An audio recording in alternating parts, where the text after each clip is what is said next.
Kanina pa nga ako nagtitinda dito. Hanggang ngayon nga wala pang bumibili. Na may nagtayo kasing tindahan sa kabila. Na maganda daw yung nagtitinda. Kaya maraming bumibili.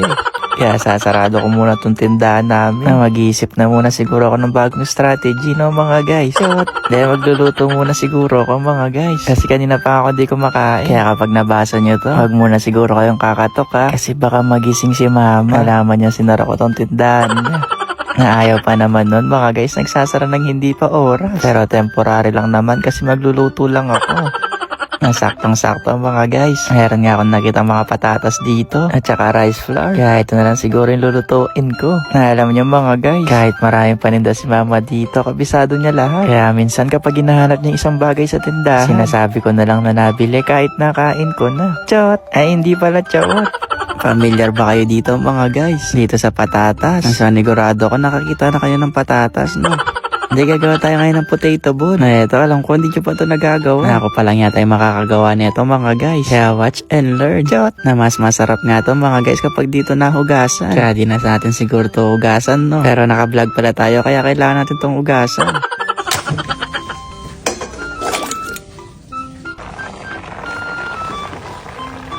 Medyo malambot na nga itong mga patatas. Kaya inahon ko na rin. Kasi nagsasalita na nga itong mga patatas. Sabi, iahon mo na kami kasi mainit.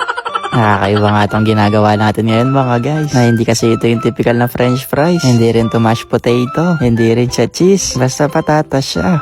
Dami mo namang alam, chow. Na kailangan kasi mga guys, duhog-duhog talaga tong patatas. Kaya na medyo maduhog na nga natin. Naglagay na din ako ng rice flour, ng konting asukal, isabay na rin natin yung asin, at saka mainit na tubig. At pagkatapos mga guys, pwede na siguro tong kainin. Chot! Diyan marami-rami pa tayong gagawin dito. Kailangan pa din kasi natin tong bilugin hanggang sa maging ganito na nga yung kalabasan niya. Na syempre mga guys, gagamit ako ng glove. Panigurado kasi may mababasa ako magko-comment. Ang dumi-dumi ng kamay mo, chawat, ba't nagkamay ka? Chawat! Hindi, wala naman masyado nagko-comment ng gano'n. Nababait naman yung mga viewers natin. Nasa sobrang bait, magre-react yan ng heart to.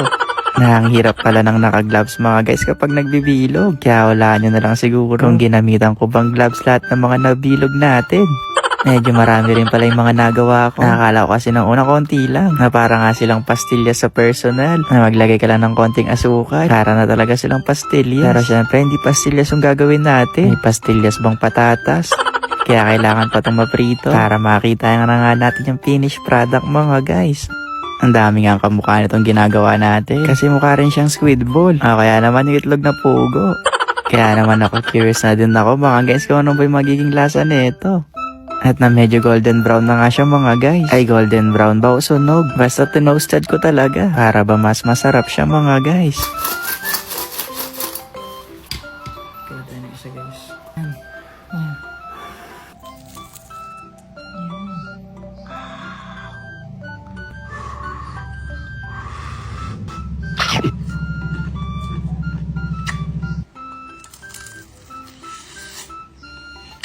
Herbal.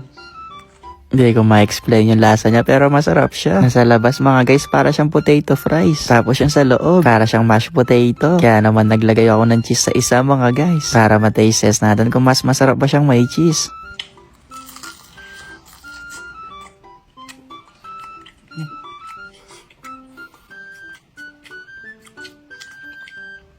Para mas masarap siyang wala. Tinry ko rin pala siya sa may ketchup. Kasi para hindi nga lang siya plain mga guys. Kasi para mas okay sa akin yung walang palaman. Ay, try mo siguro tong kalahati. Dali na bang mainit-init pa. Ayun lang. Bye-bye! Wala pa ang isang buwan tong nirenovate natin sa bahay mga guys. Eto, naglilipat na tayo. Kasi pumasok na nga yung tubig dito sa loob ng bahay. Malungkot nga si mama ngayon mga guys. Kasi kawawa daw yung kanyang mga sofa.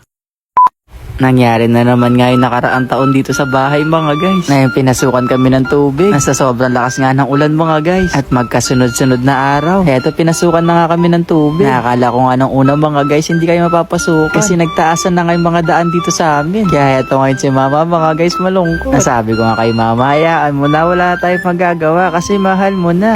But adan. Chot! Pero walang halong chawat mga guys. Wala pang isang buwan tong mga sopa dito sa bahay. Nakawawa talaga sila dito mga guys kung mababasa lang. Kaya susubukan nga namin silang iakyat sa taas para hindi na rin sila marumihan mga guys. Kasi kawawa talaga sila kapag mabababad lang ng tubig. Kaya habang hindi pa nga masyadong mataas yung tubig mga guys, naganda na rin kami dito. Kasi habang tumatagal nga, lumalakas yung ulan dito sa lugar namin. Na hindi nga magkasya itong malaking sopa sa taas. Na pwede pa yung palipat muna sa bahay nyo to mga guys.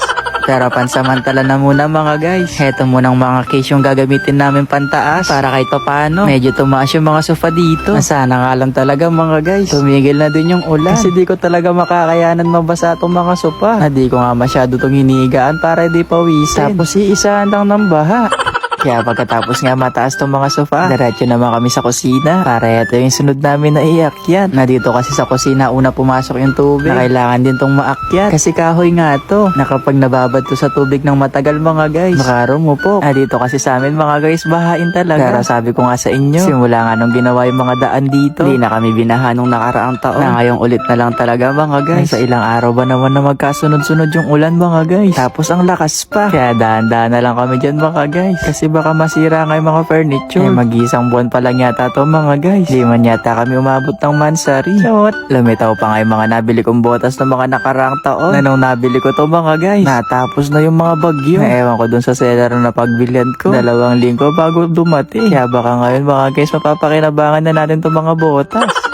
Na medyo mga alikabok nga lang sila dyan mga guys. Kasi na-stack nga lang to sa taas. Na maayos pa din naman sila mga guys. Kaya ngayon pala talaga natin siya magagamit. Na heto mga guys, ito yung pinaka-importante. Na yung lutuan natin dito, hindi to pwedeng masira. Kasi mga guys, mahal nga natin tong nabili. Na purong kahoy kasi to. Kaya hindi talaga pwedeng mababad sa tubig. Na kapag nababad talaga to mga guys, magwawala talaga ako. Nahati naman to sa gitna mga guys. Kaya pwede naman din siyang ilipat. Kaya safe naman tong cabinet natin dito mga guys. Na dito na nga muna namin siya ipapatok. Kasi kasya na din naman. Na alam nyo ba mga guys, dito sa lugar talaga namin, bahain talaga. Naalala ko nga dati nung bata pa ako, konting ulan lang talaga, naglilimas na din kami dito sa bahay. Kasi yung ibang parte ng bubong namin nun mga guys, butas. Nabuti na lang din. Napaayos na din natin yung mga bubungan. At nalagyan na rin ng kisame dito. Kasi kung hindi mo natin napaayos, panigurado ako, mayroon ng galon sa gedli o kaya kaldero para ba magsalo sa tumutulong tubig galing sa taas. Ayun guys, pumasok na talaga yung tubig dito sa bahay namin. Napahinga muna ako dito mga guys. Kasi nakakapagod nga mag-akyat ng mga gamit. Na medyo tumaas naman. Na siguro kapag tumaas pa yung tubig dito, baka naman pwedeng palipat muna tong malaking sopa sa bahay nyo.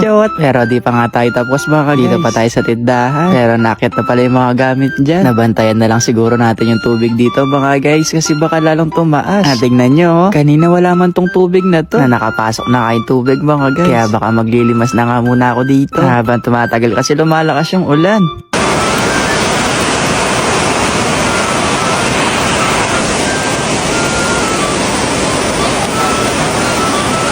Sobrang lakas nga ng ulan ngayon dito sa amin mga guys. Kaya naman mag-ingat ang lahat. I-update ko na lang kayo bukas mga guys. Kung magkakaroon na ba kami ng swimming pool dito sa loob. Ayun lang. Bye-bye! Hotdog muna pala yung cravings natin ngayon mga guys. Nasagot lang pala tong gawin. Kasi gumawa nga ako ng hotdog with cheese kagabi. Na kung curious ka nga kung paano to gawin, samahan nyo muna ako. Kasi tingnan nyo, parang bumili lang tayo ng hotdog sa labas. Wala nga masyadong bumibili ngayon mga guys. Kaya gagawa na muna siguro ako ng hotdog para bukas meron tayong almusal. Na meron kasi ako napanood na gumawa siya ng hotdog na kompleto naman yung mga sangkap dito sa tindahan mga guys. Kaya habang walang bumibili, eto na lang yung gagawin natin. Na dito na lang din pala natin siya gagawin. Kasi nagtitinda pa nga ako na para kapag may bumili marinig natin. Na eto nga daw yung first step sa paggawa ng hotdog mga guys. Ay yung giniling. Na nabili ko lang to kanina sa palengke. Na nagiling na daw nila. Pero para mas maganda nga yung kalalabasan na magagawa nating hotdog, minekos ko pa rin dito. Na pagkatapos nga, naglagay lang ako ng food color, ng asukal, pamintang duwag-duwag, onion powder na medyo matigas na. Pero di pa naman expired yan. Naglagay din ako ng harina, ng baking powder, ng patis. Natansyahin mo na lang siguro mga guys kung gusto mo rin tong gawin. Kasi depende sa'yo. Marami talaga yung gagawin mo. Na ganun lang kabilis tong sangkap mga guys. Na pagkamekos ko nga dito, nagulat ako bakit kulay pink tong nagawa natin. Na baka maging pink na hotdog to mga guys. Pero sabi nung nagtitinda, sa una lang daw yun pink. Magiging kulay pula daw din yun. Kasi kulay pula naman yung powder. Na para magkaroon nga ng flavor tong hotdog. Nang hiwa lang tayo ng cheese. Na dinamihan ko na. Kasi mas masarap nga sa hotdog kapag maraming cheese. Ganito lang siya kabilis mga guys. Na yung nahiwa nga nating cheese. Imimekos lang siya natin dito. Na may nabili rin pala akong hotdog case dito. Na dito nga natin nilalagay mga guys. Para mamaya, hindi ba tayo mahirapan to ilagay sa mismong plastic ng hotdog. Na ito nga yung pinaka-case niya. O yung bang plastic. Na dito nga natin ilalagay yung mga namekos natin. Para makagawa na talaga tayo ng hotdog.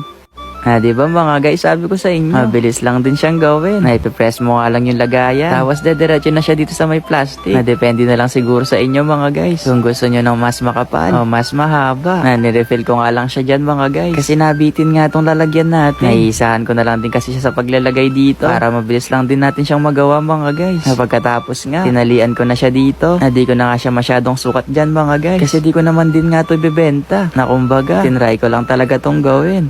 Na yung ginamit ko nga lang palang pantali dyan mga guys. Ay yung bang ginagamit sa sako ng bigas. Ay yung bang bago siya buksan. Yan lang yung ginamit ko. Kasi feeling ko nga kung sinulid to. Parang hindi yata siya kaya. Hey guys, yung mga nagawa nating hotdog, grabe, ang galing oh. Pero baka bukas pa natin ito maluluto mga guys. Kasi kailangan pa siyang palamigin.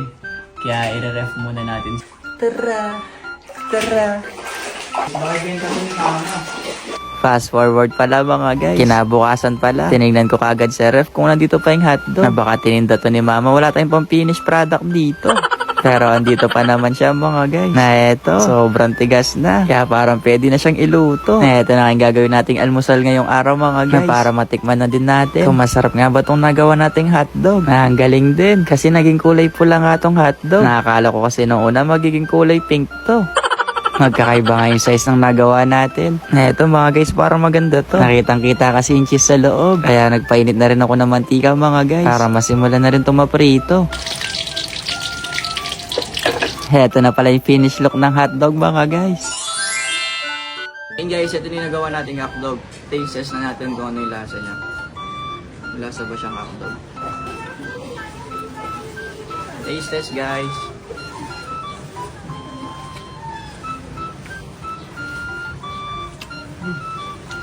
Ang lasa. Lasang. Hindi talaga siya lasang hotdog. Para siyang yung butido na langgunisa. Ayan. Pero masarap siya. Isa pa guys. Yung cheese di ko nalasahan.